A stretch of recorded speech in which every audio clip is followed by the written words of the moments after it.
चालीसा के प्रथम रविवार में प्रवेश कर रहे हैं।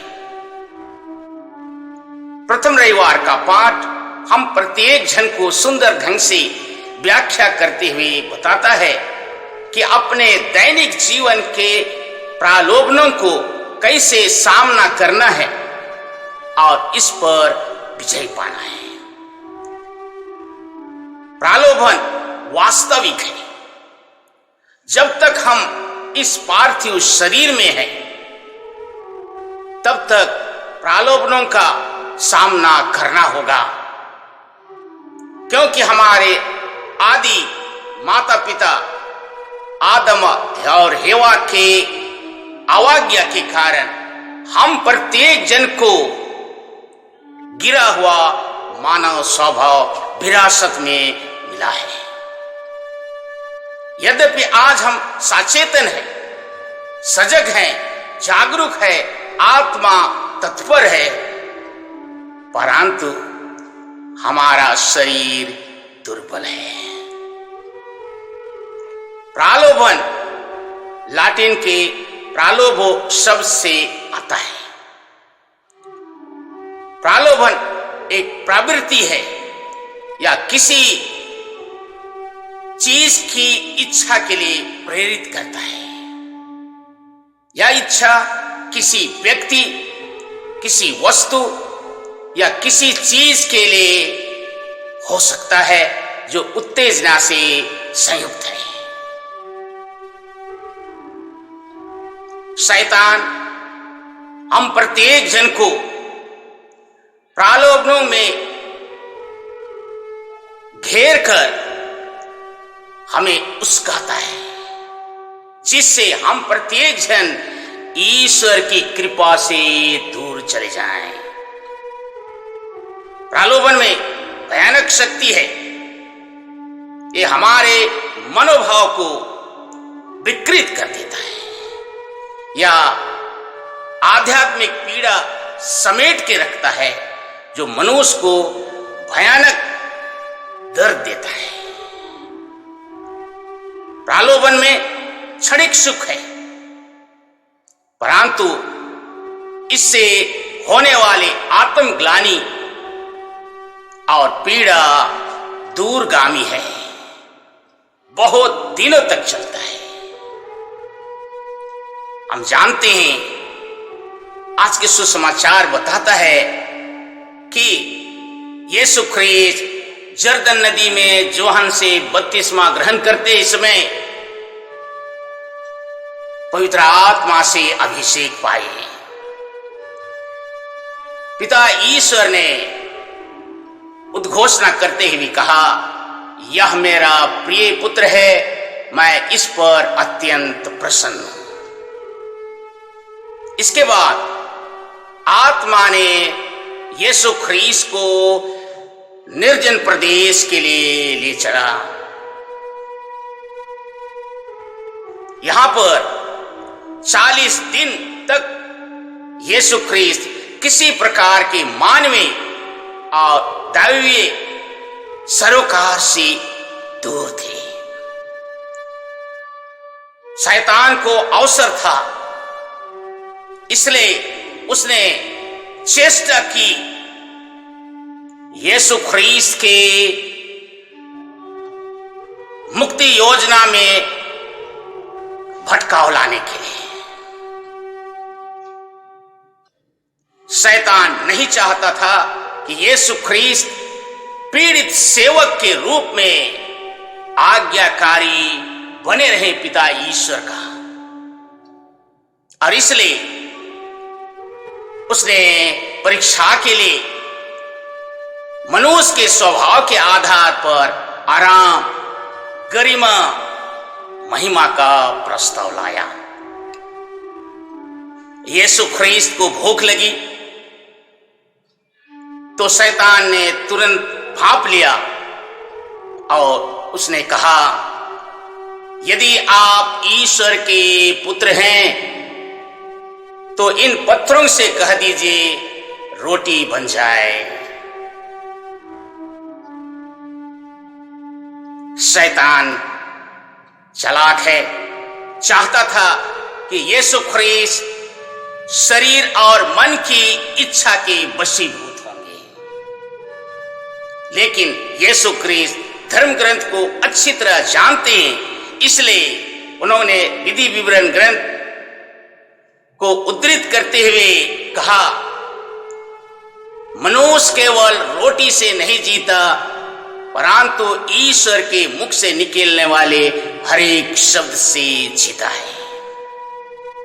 यहां पर इस घटनाक्रम में इसका अर्थ यह नहीं है कि यीशु ख्रीस्त चमत्कार नहीं कर सकते थे या यीशु ख्रीस्त को ईश्वर का सामर्थ्य नहीं मिला था, लेकिन यीशु ख्रीस्त इस निर्जन प्रदेश में आए हैं जिसे पिता ईश्वर की दिव्य शब्द को सुने, जाने, समझे और जिए। इसके बाद शैतान ने यीशु ख्रीस्त को ऊंचे पर्वत के शिखर पर ले गया। उसने संपूर्ण संसार के राज और उनको वैभव को दिखाकर कहा, यदि आप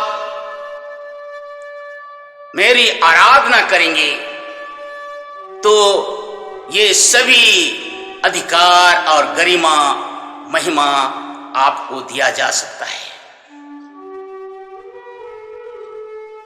याद रहे, ये आंखों की वासना की परीक्षा है, क्योंकि आंखों को धन और गरिमा लुभाती है, किंतु यीशु ख्रीस्त ने पुनः विधि विवरण ग्रंथ को उद्धृत करते हुए कहा, अपने प्रभु ईश्वर की आराधना कर और उसको छोड़ और किसी की नहीं। इस प्रकार यीशु ख्रीस्त ने आंखों के वासना की परीक्षा को धर्म ग्रंथ के ज्ञान से जीत लिया।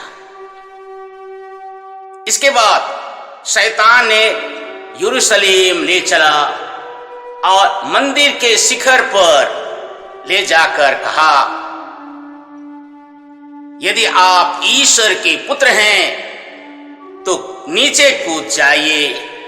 लिखा है आपके विषय में, वे अपने दूतों को आदेश देगा जिससे आकर आपको संभाल लें। या आत्म सम्मान और अहंकार की परीक्षा है, लेकिन यीशु ख्रीस्त अपने सामर्थ्य का, अपने अधिकार का दुरुपयोग नहीं किए। उसने कहा,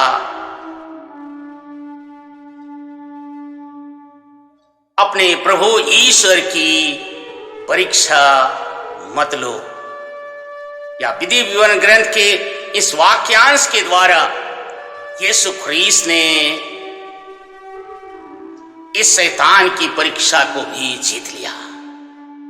इस प्रकार दिव्यवाणी के द्वारा ईश्वर ने सुखवाद, भौतिकवाद, स्वार्थवाद की इस परीक्षा को जीत लिया।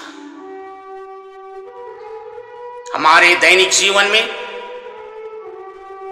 हम भी किसी ना किसी रूप में प्रलोभन के शिकार हैं।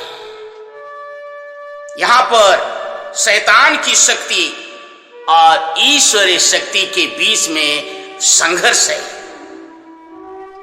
इसलिए हम प्रत्येक जन को ईश्वर चाहते हैं कि हम प्रलोभनों का डटकर सामना करें। जब हमारे जीवन में प्रलोभन आते हैं तो हमें क्या करना चाहिए? याद रहे, हर समय हम ईश्वरीय कृपा के लिए प्रार्थना करते रहें। जब हम ईश्वरीय कृपा में, ईश्वर के कृपा की दशा में हैं, तो शैतान की परीक्षा कमजोर होने लगेगी। इसलिए आज का अनुवाद क्या कहता है? मेरे संकट में हे प्रभु मेरे साथ रहना। ये सुंदर सी प्रार्थना, जब कभी भी मैं ईश्वर को पुकारता हूं, ईश्वर मेरी हर प्रार्थना को सुनता और उत्तर देता है। और इसलिए जब कभी हम विभिन्न प्रकार के प्रलोभनों और लत में गिरे पड़ते हैं, याद रखना उपवास प्रार्थना के द्वारा हम इस प्रलोभन की शक्ति को तोड़ सकते हैं। जब कभी दैनिक जीवन में बुरी संगति, बुरे लोग, बुरे हालात में हम फंसते हैं और प्रलोभन के लिए धकेल दिए जाते हैं, याद रखना दिव्यवाणी आपको हर समय सहारा देता है, क्योंकि जो ईश्वर को पुकारता है ईश्वर उन्हें कभी नहीं छोड़ता है। हम पुकारने ना भूलें। प्रलोभन नीति है, प्रलोभन होगा ही, और इसलिए इससे अच्छी तरह से जीत पाने के लिए उपवास, प्रार्थना और दान अनिवार्य है। संत पौलुस कहते हैं, शैतान की ऐसी शक्ति को बिना प्रार्थना और उपवास से नहीं जीत सकते हैं। ये चालीसा का समय हम प्रत्येक जन को प्रार्थना के लिए और उपवास के लिए आमंत्रित करती है। आमीन।